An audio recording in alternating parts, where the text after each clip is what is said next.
Huh? My name is what? My name is Lexy Panterra.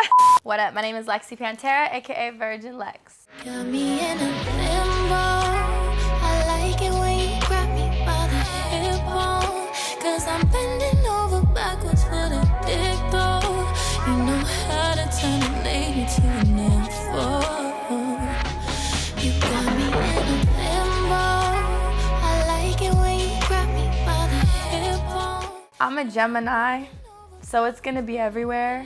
And I'm not afraid to spill my emotions out in different genres. Like, I'm always gonna be pop, R&B, rap.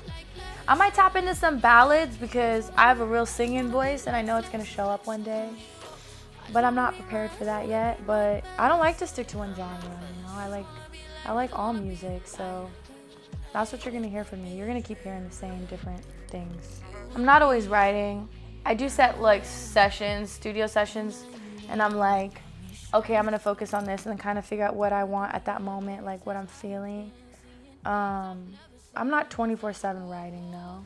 I really set my time for that stuff because I still perform and I have to rehearse and I have some interviews and I have music videos and it's a lot of different preparations for the rollouts. How are you guys feeling? Amazing. You look so cute. Thank you. Hi, welcome to my crib. Come on in. To the left, you have a. Tree. To the right, you have a. Another tree. It's a banana.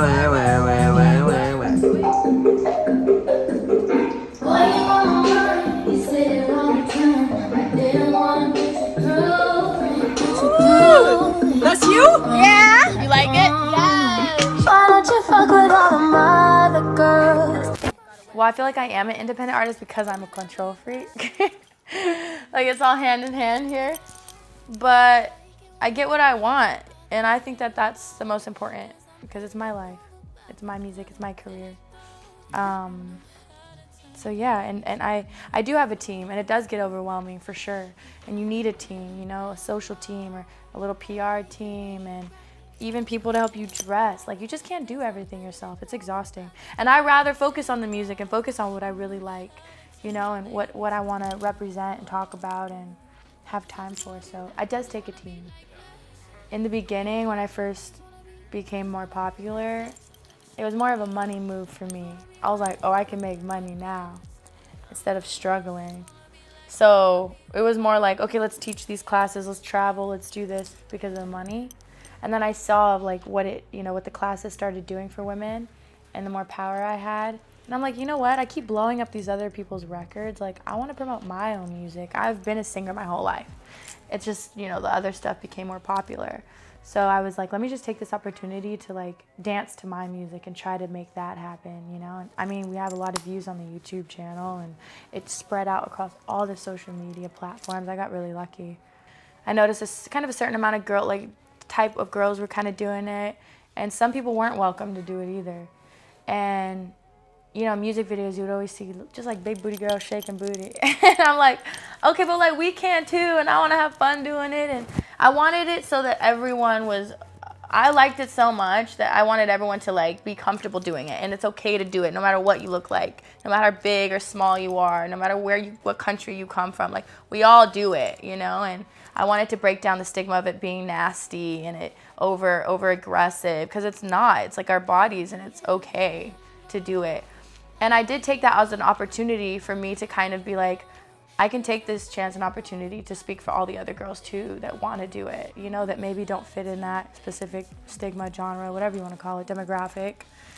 I definitely was aware of that and what I was doing. Because a lot of people like think that they know me, but I've been a good girl. Like, I say good girl my whole life. When I say good girl, like, I didn't really drink. I wasn't going out a lot. I didn't have a lot of like guys around me, and I was always like, my mom was always like, you're such a good girl, we love her. And like, I always wanted to be in that category. And even being over-sexualized, like people over-sexualized me online, but I didn't even like wearing booty shorts. Like, I was in like leggings. Like, I was very like hidden. And so it kind of took me a couple moves to make me feel a little bit more confident and being more sexual in myself, not even just for other people thinking, just for me to own being in booty shorts and like stuff like that. And that's what Virgin Lex was more about, is more being sexually empowered myself instead of what the other people were thinking of what I was. When you say that, Like I was a late bloomer, if that makes any sense. Yeah, I didn't have any body. I wasn't kissing anybody. I wasn't texting people. Like growing up, like even in early 20s, like I was just really to myself. And I'm just a different woman now. I was grinding before the Twerkout popped off. Like I was really heavy in music, doing the music videos, doing some interviews and like things like just figuring out what the scene was, what the industry was. And then the Twerkout thing just popped and I was like, oh, and then it blasted me in a complete different direction of where I was trying to head to. But it's good. I mean, maybe I wouldn't be here, you know, if it wasn't for all that stuff putting me in a different position and in front of way more eyes and way more people, because the industry's tough and it's not easy to break into, you know. But I really hustled my way, like when I was 19, like from Millennium Dance Studio, getting picked up to be in a girl group, getting in front of like the Interscope Records for the first time, having a showcase. I look back at that showcase footage, I was like this 19-year-old with like small little skimpy, just someone I was not at all, uncomfortable.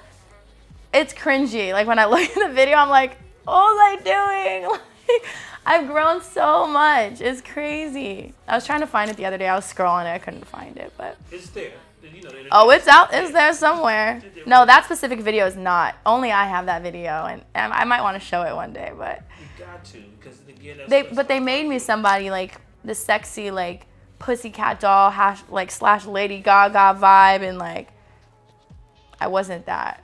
I was not that. They were trying to make me into like mold me into this thing. That was hot then. Pussycat dolls were going off at that time. I was like a mixture of kind of them, but by myself. What I gotta do for you to love me? Do I gotta die for you to fuck with me?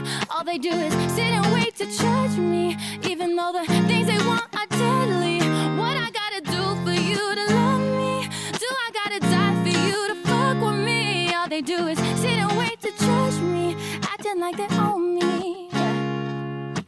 3 years ago, I was popping on my shit. Started on the road to being that bitch. I feel like I still have to push down these doors and make way for myself.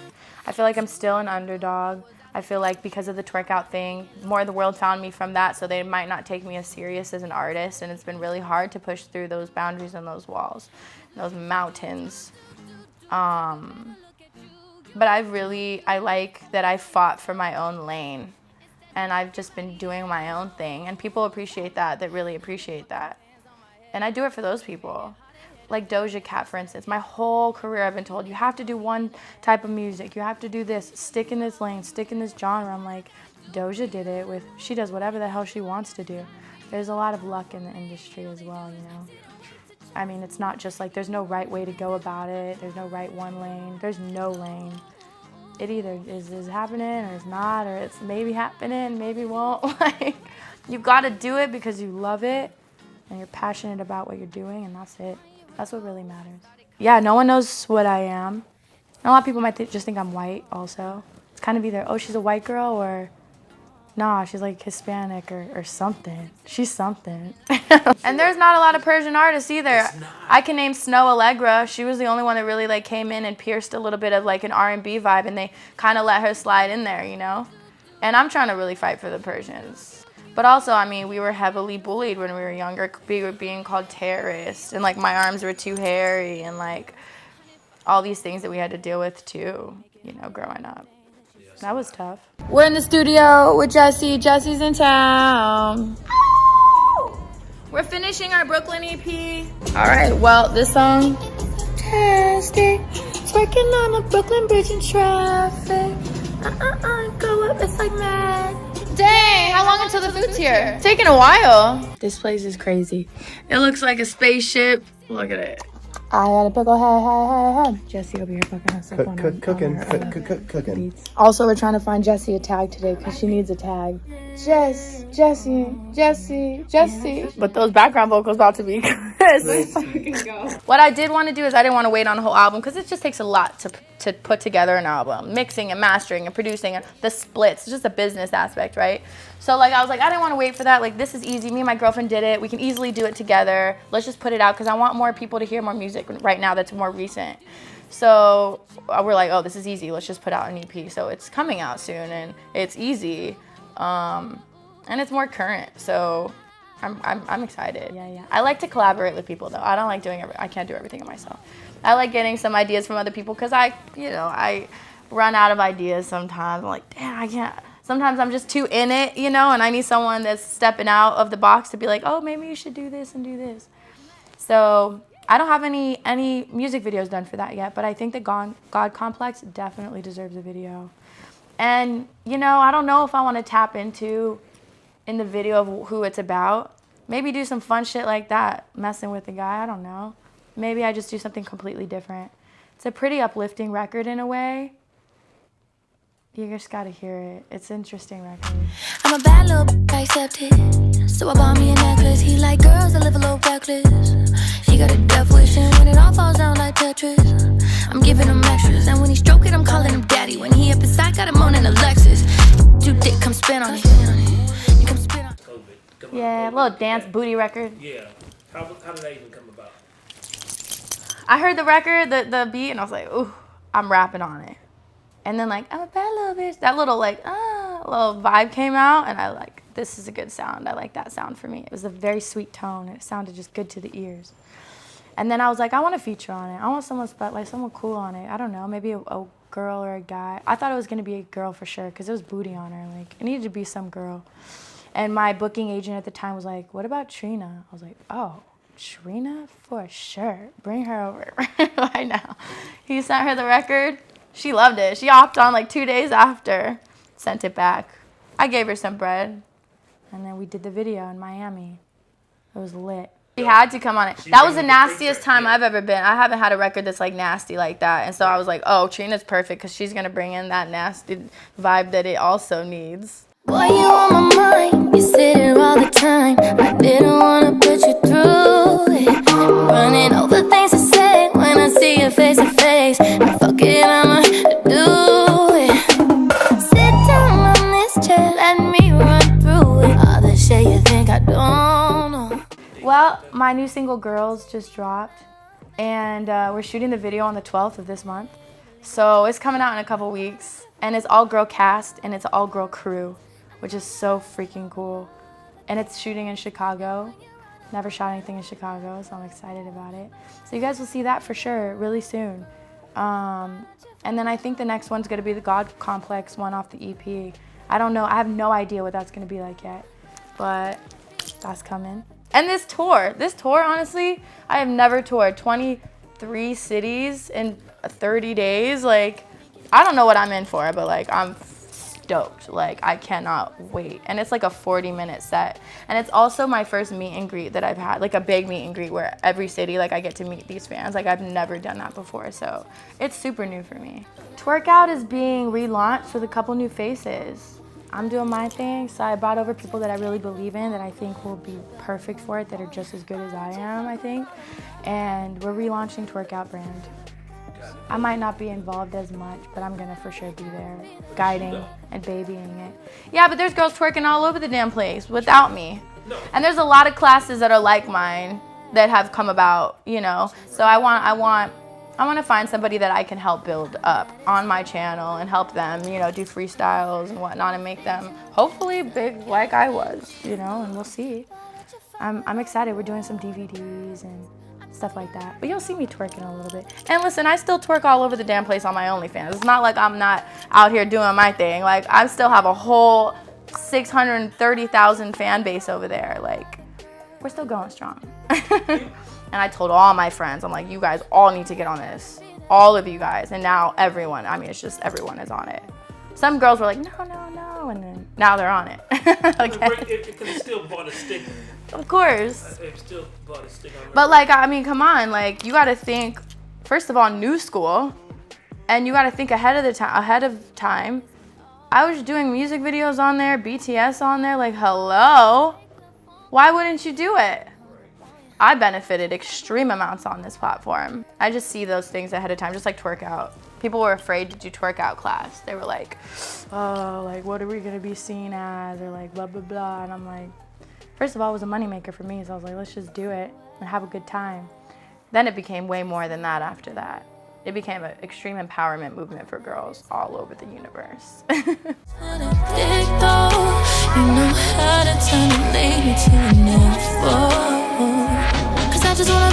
just wanna be like Lex. I just wanna be like Lexi. Y'all, you guys can follow me everywhere and anywhere. Lexy Panterra. Lexi with a Y is not an I. Panterra with 2 R's. Don't get it twisted. Google me, YouTube me, Facebook, Twitter, OnlyFans, Buzz. Wherever you want, you'll find me. Follow me on Instagram and come see me on tour. 23 cities. I'll be there July 14th until August 14th. That's big. Are you busting? Tour bus. I got a tour bus. What? I've never had a tour bus in my life. Like I got a tour bus, a bus, big bus, 9 people, shower, all of the thing. My dog is coming, which my dog's gonna be wobbling around. I have a bunch of people coming. I'm stoked about it. We're doing the whole vlog situation. Like, it's gonna be lit. Hi, my name is Lexy Panterra, and you just been buzzed.